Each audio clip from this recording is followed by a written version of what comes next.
So class 7 आपका जो next chapter that is chapter number 12 algebraic expression. इसमें हम क्या क्या पढ़ेंगे? तो एक्सप्रेशन के बारे में, एक्सप्रेशन किसे कहते हैं, टर्म्स, उसके फैक्टर्स, बेसिस ऑफ टर्म की एक टर्म है तो क्या होगा उनके नेमिंग, कोफिशिएंट्स और लाइक और अनलाइक टर्म्स मेनली पहले इसमें पढ़ेंगे जो आपका इंट्रोडक्शन चैप्टर का।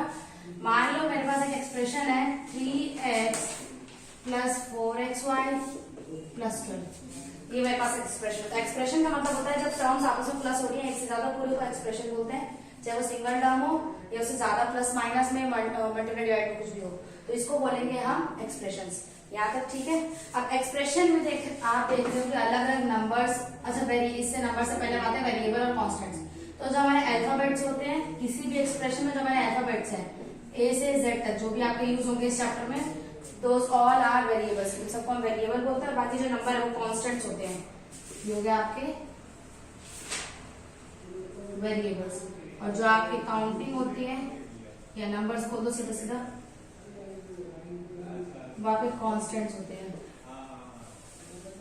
वेरिएबल मींस इसकी वैल्यू हमें पता ही नहीं है, हम निकालते हैं, फाइंड आउट करते हैं तो कुछ भी हो सकती है इसकी वैल्यू, इसलिए हम वेरिएबल बोलते हैं। कॉन्स्टेंट जो नंबर वो चेंज थोड़ा होंगे किसी भी एक्सप्रेशन में, इसी वजह से ये कॉन्स्टेंट होते हैं, चेंज नहीं होते। यहाँ तक क्लियर है। अब हम आते हैं सीधा सीधा टर्म पे। तो ये आपका एक एक्सप्रेशन है जिसमें 3x प्लस हो रहा है 4xy के साथ और प्लस हो रहा है 12 के साथ, ये दोनों आपस में प्लस हो रहे हैं।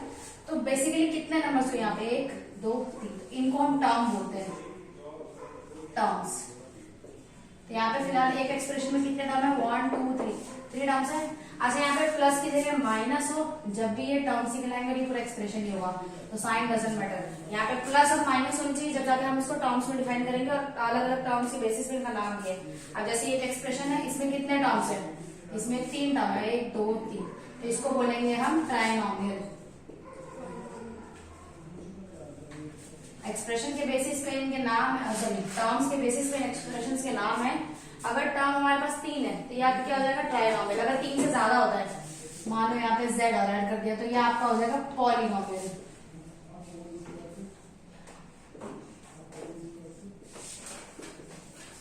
यहाँ तक क्लियर है। अच्छा देखो, मोनोमियल, बायनोमियल, ट्राइनोमियल और पॉलिनोमियल। मोनोमियल में जो आपका एक टर्म होना चाहिए, बायनोमियल में 2 टर्म्स होने चाहिए। बाय मीन्स आपका 2 होता है, इसीलिए यहाँ पे 2 टर्म्स होने चाहिए। ट्राइनोमियल, ट्राई मीन्स 3, यहाँ पे 3 टर्म्स होने चाहिए। एक का भी एग्जाम्पल बता दूंगी मैं। पॉलिनोमियल, पॉली मतलब होता है बहुत ज्यादा, तो 3 से आगे वाले जितने भी 3 से ज्यादा जितने भी होते हैं टर्म्स, उन एक्सप्रेशन को हम पॉलिनोमियल्स बोलते हैं। यहाँ तक क्लियर है। देखो इसका जो आपका मोनोमियल है,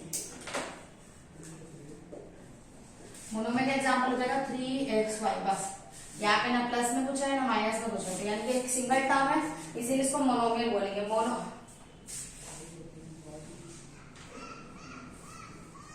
मोनोमियल, मोनो मीन्स सिंगल होता है। अगर बायनोमियल की बात आ जाए,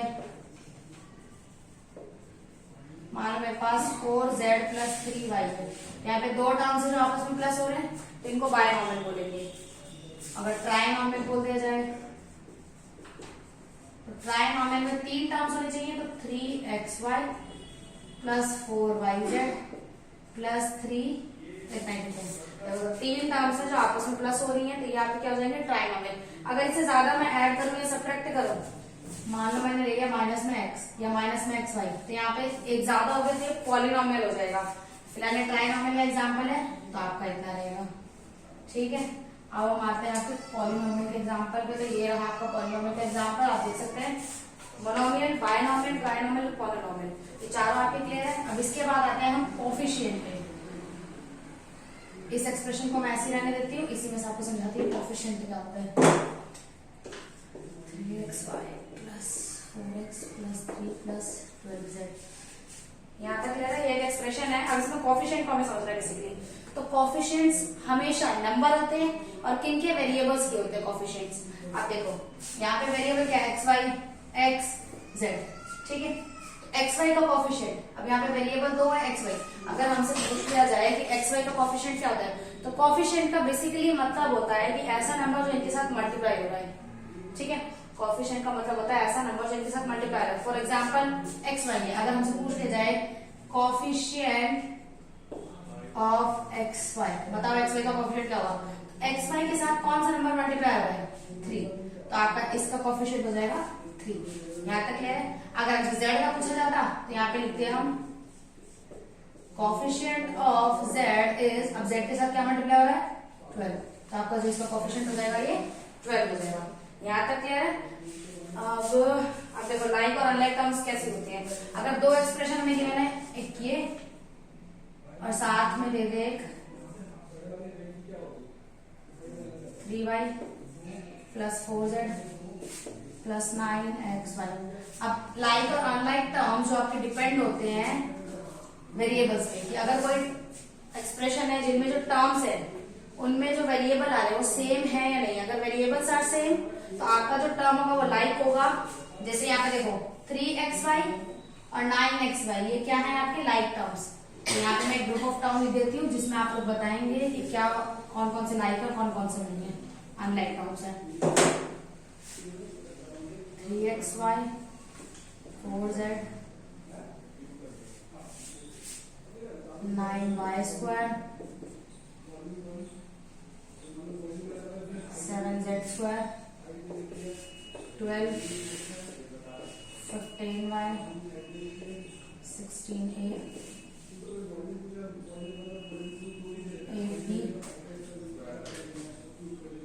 2a square 5a 3a। देखो यहाँ पे अलग अलग आपके टर्म्स है और सारे क्या मोनोमियल्स है, किसी के साथ कुछ प्लस माइनस नहीं होता। सारे मोनोमियल्स हम देख रहे हैं। कॉमन मीन्स दे आर अलग, ये आपस में प्लस माइनस नहीं हो रहे हैं।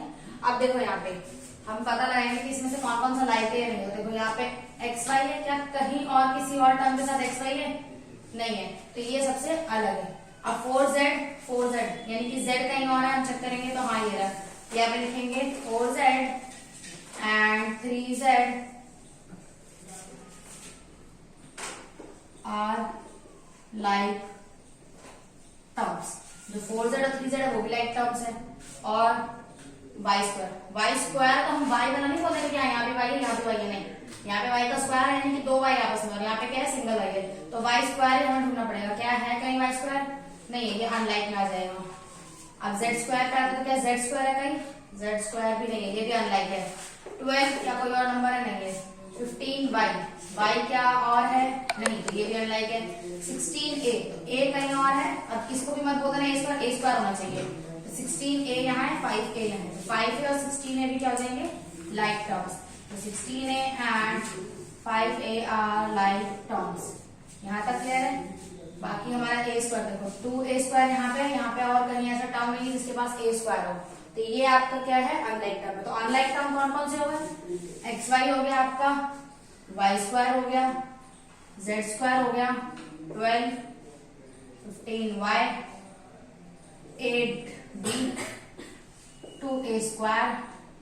बस इतने जो टर्म्स है आपके, ये क्या है? अनलाइक टर्म्स है। बाकी जो टर्म्स हुए वो लाइक टर्म्स है। तो आपका चैप्टर का इंट्रो ही खत्म होता है। इसकी एक्सरसाइज अभी करता हूँ।